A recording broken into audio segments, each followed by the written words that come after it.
പുതിയൊരു വീഡിയോയിലേക്ക് എല്ലാ മാന്യ പ്രേക്ഷകർക്കും സ്വാഗതം. ഇന്ന് ഞാൻ നിങ്ങളുമായി പങ്കുവെക്കുന്ന അപ്ഡേറ്റ് ഇന്നത്തെ സ്മാക്ഡൗൺ എപ്പിസോഡിൽ ഡ്രാഫ്റ്റ് 2024 ആദ്യ ദിവസത്തിലെ കൂടുതൽ ഡീറ്റെയിൽസാണ് നമുക്ക് അറിയാൻ സാധിച്ചത്.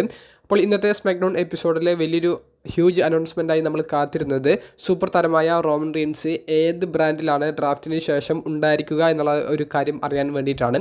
എന്നാൽ സ്മാക്ഡൗൺ ആരംഭിക്കുന്ന ഒരു സമയത്ത് തന്നെ റോമൻ റീൻസിൻ്റെ സ്പെഷ്യൽ കൗൺസിൽ എന്ന് അറിയപ്പെടുന്ന പോൾ ഹേമൻ ആ ഒരു ബ്രേക്കിംഗ് ന്യൂസ് പങ്കുവെക്കുകയാണ് ചെയ്തത്. 2024 WNBA ഡ്രാഫ്റ്റിൽ നിന്ന് റോമൻ റീൻസ് സ്വമേധയാ വിട്ടുനിൽക്കുന്നു. കാരണം അദ്ദേഹം ഈ അടുത്തൊന്നും തിരികെ വരാൻ ആഗ്രഹിക്കുന്നില്ല എന്നുള്ളതാണ് പോൾ ഹേമൻ പങ്കുവച്ചത്.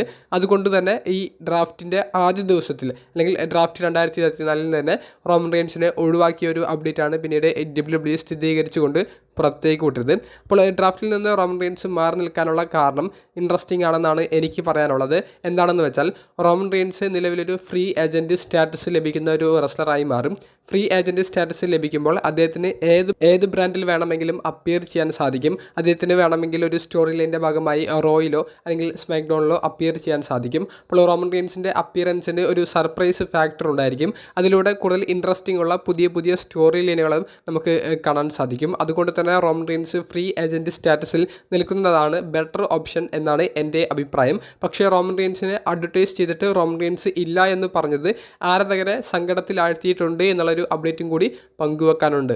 രണ്ടാമത്തെ അപ്ഡേറ്റ് ബ്ലഡ് ലൈൻ്റെ സ്റ്റോറി ലൈനെ സംബന്ധിച്ചുള്ളതാണ്. ബ്ലഡ് ലൈൻ ഗ്രൂപ്പിലെ സോളോ സിക്കോവ, ടാമ ടോങ്ക തുടങ്ങിയവരുടെ എന്ത് തരത്തിലുള്ള സെഗ്മെൻറ്റാണ് നമുക്ക് ഈ സ്മാക്ഡൗൺ എപ്പിസോഡിൽ കാണാൻ സാധിക്കുക എന്നുള്ളതാണ് നമ്മൾ ആകാംക്ഷയോടുകൂടി കാത്തിരുന്നത്. അപ്പോൾ അവരുടെ ആദ്യ ഭാഗം കാണിക്കുന്നത് ഒരു ബാക്ക് സ്റ്റേജ് സെഗ്മെൻറ്റിലാണ്. അതിൽ സോളോ സിക്കോവയും ടാമ ടോങ്കയും ഒരു കാറിൽ വരുന്നു. അവിടേക്ക് പോൾ ഹേമൻ ചെല്ലുന്നു, സോളോയെ വെൽക്കം ചെയ്യുന്നു. സോളോ നിലവിലെ ബ്ലഡ് ലൈൻ്റെ ഡ്രാഫ്റ്റ് 2024 സ്റ്റാറ്റസ് എന്താണെന്ന് ചോദിക്കുന്നു. പോൾ ഹേമൻ പറയുന്നത് ബ്ലഡ് ലൈൻ ഗ്രൂപ്പ് ഇതുവരെ ഡ്രാഫ്റ്റ് ചെയ്യപ്പെട്ടിട്ടില്ല, അപ്പോൾ തനിക്ക് അതിൻ്റെ കൂടുതൽ ഡീറ്റെയിൽസ് അറിയണമെന്നുള്ളത് സോളോ പറയുന്നുണ്ട്. പിന്നീട് അങ്ങോട്ടേക്ക് ടാമ ടോങ്ക കയറി വരുന്നു. പെട്ടെന്ന് തന്നെ പിറകിലൂടെ വന്ന കെവിൻ ഓവൻസ് സോളോ സിക്കോവയെയും ടാമ ടോങ്കയെയും ആക്രമിക്കുന്നുണ്ട്.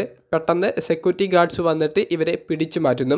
പിന്നീട് വുമൻസ് ടാഗ് ടീം ചാമ്പ്യൻഷിപ്പിൻ്റെ ബാക്ക്ലാഷ് പ്രീമിയം ലൈവ് ഇവൻറ്റിലെ മത്സരത്തിൻ്റെ ഭാഗമായിട്ടുള്ള ഒരു ബിൽഡപ്പ്, അതായത് കബൂക്കി വാരിയേഴ്സും അവരുടെ എതിരാളികളായ ജേഡ് കാർഗിൽ, ബിയാങ്ക ബെലേർ തുടങ്ങിയവരുടെ എൻട്രൻസ് സ്റ്റേജിൽ നിന്നുള്ള ആ ഒരു ഫേസ് ടു ഫേസ് സെഗ്മെൻറ്റിൻ്റെ ഇടയിലൂടെ ബാക്ക് സ്റ്റേജിൽ നിന്ന് ഫൈറ്റ് ചെയ്ത് വരുന്ന കെവിൻ ഓവൻസിനെയും ടാമ ടോങ്കയെയുമാണ് നമുക്ക് കാണാൻ സാധിച്ചത്.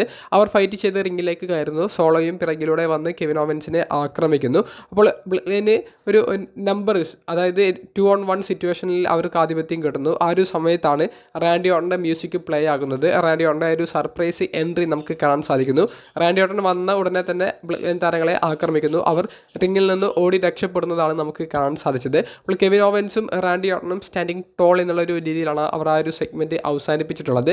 അത് വളരെ ഇൻട്രസ്റ്റിംഗ് ഉള്ള ഒരു ഫാക്ടർ ആയിട്ടുള്ള ഒരു കാര്യമാണ്. കൂടാതെ സ്മാക്ഡൗൺ എപ്പിസോഡിലൂടെ തന്നെ ബാക്ക്ലാഷ് പ്രീമിയം ലൈവ് ഇവൻറ്റിലേക്ക് ഒരു ടാഗ് ടീം മത്സരവും കൺഫേം ചെയ്തിട്ടുണ്ട്. കെവിൻ ഓവൻസും റാൻഡി ഓർട്ടനും ടീം ആയിക്കൊണ്ട് ബ്ലഡ് ലൈനിലെ സോളോ സിക്കോവ, ടാമ ടോങ്ക തുടങ്ങിയവരുടെ ഒരു ടാഗ് ടീം മത്സരത്തിൽ നിരുന്ന അതാണ് കൺഫേം ചെയ്തിട്ടുള്ളത്. എന്തായാലും റാൻഡി ഓർട്ടൻ, കെവിൻ ഓവൻസ് തുടങ്ങിയവർക്കൊക്കെ ബ്ലഡ് ലൈനെതിരെ സ്റ്റോറി ഉണ്ടായിരുന്നു. അവർ ബ്ലഡ് ലൈൻ്റെ എപ്പോഴും ഒരു എതിരാളികൾ തന്നെയാണ്. അതുകൊണ്ടാണ് ഇവർക്കെതിരെ ഇപ്പോഴും ബ്ലഡ് ലൈൻ സ്റ്റോറി ചെയ്തുകൊണ്ടിരിക്കുന്നത്. അപ്പോൾ പഴയ ആ ഒരു ശത്രുക്കൾക്കെതിരെ തന്നെയാണ് ബ്ലഡ് ലൈൻ്റെ സ്റ്റോറി ഇപ്പോൾ നടന്നുകൊണ്ടിരിക്കുന്നത്.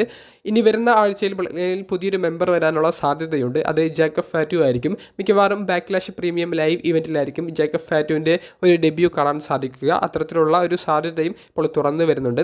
എന്തായാലും നിങ്ങളുടെ അഭിപ്രായങ്ങൾ കമൻറ്റ് ബോക്സിൽ നിന്ന് രേഖപ്പെടുത്തുക. അപ്പോൾ അടുത്തൊരു വീഡിയോയുമായി കാണുന്നത് വരെ ബൈ.